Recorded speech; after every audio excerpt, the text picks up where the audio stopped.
Hi, நான் தான் உங்கள் பாலாவின் பார்வையிலேருந்து.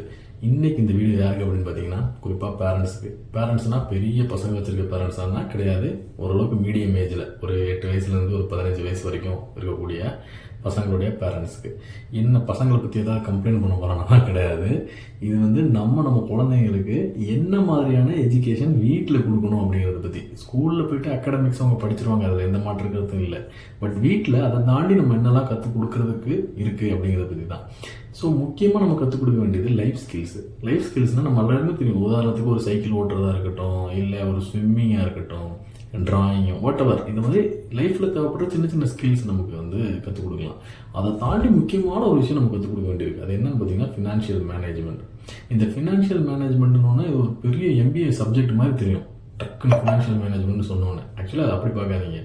காசை எப்படி கையாளுறது, அதாவது நமக்கு வரக்கூடிய இன்கம்மை நம்ம எப்படி மேனேஜ் பண்ணுறது, பட்ஜெட் போடுறதுலேருந்து இன்வெஸ்ட்மெண்ட் பண்ணுறதுலேருந்து. இன்வெஸ்ட்மெண்ட் உடனே ஸ்டாக் மார்க்கெட்டுன்னு போயிடாதீங்க தயவுசெய்து. நிறைய பேர் எனக்கு ரொம்ப கோவம் வர்றது என்னன்னா, இன்வெஸ்ட்மெண்ட்னாலே ஸ்டாக் மார்க்கெட்னு வச்சுருக்காங்க.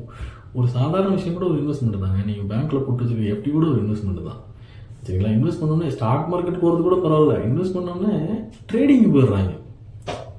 இன்ட்ராடே ட்ரேடிங்லாம் பண்ணுறாங்க பார்த்தீங்களா, ஆப்ஷன்ஸ் அந்த மாதிரி, அந்த ட்ரேடிங் போயிடுறாங்க. இன்வெஸ்ட்மெண்ட் அது மட்டும் கிடையாதுங்க, ஏகப்பட்ட விதமான இன்வெஸ்ட்மெண்ட் இருக்குது.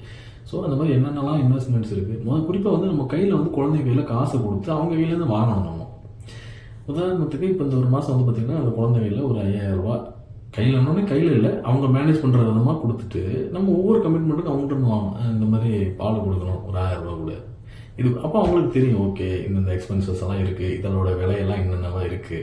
அது மாதிரி சூப்பர் மார்க்கெட்டுக்கு போனீங்க அப்படின்னா பொருள் எடுத்து உள்ளே போட வைக்காதீங்க. குழந்தைங்கள அந்த பொருளோட விலையை பார்க்க வைங்க, என்ன MRP போட்டிருக்கு. அதுக்கப்புறமா வீட்டுக்கு வந்த உடனே இருக்கிற பொருளையும் பில்லையும் கிராஸ் செக் பண்ண சொல்லுங்கள் குழந்தைங்கள. இந்த பொருள் இருக்கா, இது என்ன அமௌண்ட் போட்டிருக்கு, இந்த பொருள் இருக்கா, என்ன அமௌண்ட் போட்டிருக்கு. இந்த மாதிரி குழந்தைங்களை கிராஸ் செக் பண்ண பழக்கணும் அப்படின்னா அவங்களுக்கு இந்த ஃபினான்ஷியல் சம்மந்தமான அறிவு ஸ்டார்டிங்லேருந்தே வளர ஆரம்பிக்கும். இதெல்லாம் பார்த்திங்கன்னா அவங்களுக்கு இன்ட்ரெஸ்டிங்காக இருக்கக்கூடிய ஒரு ப்ராக்டிஸ். அதுக்கப்புறம் என்ன பண்ணலாம்னா, இப்போலாம் யாரும் பேங்க்கில் போய் செல்லாம் ஃபுல் பண்ணி காசு போடுறது கிடையாது, அதெல்லாம் குறைஞ்சிச்சு. பட் நம்ம என்ன பண்ணலாம்னா, நீங்களே ஒரு ரேண்டமாக ஒரு அக்கௌண்ட் நம்பர், அந்த IFSC கோடு மாதிரி எழுதி கொடுத்துட்டு ஒரு பிரிண்ட் அவுட்டில் ஒரு பேங்க்குடைய டெபாசிட் செல்லானோ இல்லை வித்ட்ராவல் செல்லானோ எழுதி கொடுத்து, பிரிண்ட் அவுட் எடுத்து கொடுத்து இது ஃபில் பண்ண சொல்லலாம். ஸோ அவங்களுக்கு தெரியும், பேங்கிங் சிஸ்டம் இப்படி தான் வேலை செய்யும் போல் அப்படிங்கிறது. ஸோ இந்த மாதிரி நீங்கள் ரோல் பிளே கேம், நான் பேங்கர், நீ டெபாசிட் பண்ண வந்திருக்கேன், இந்த மாதிரி ரோல் பிளே கேம்ஸ் விளையாடலாம். ஸோ இந்த மாதிரி தான் ஃபினான்ஷியல் கமிட்மெண்ட்டை குழந்தைங்களுக்கு அந்த விளையாட்டு மூலமாக கொண்டு வரணும். ஃபினான்ஷியல் கமிட்மெண்ட்டுன்னு சொல்லிட்டேன், ஃபினான்ஷியல் நாலேஜ், சரிங்களா? இது கமிட்மெண்ட்டே கிடையாது, இது நாலேஜ்.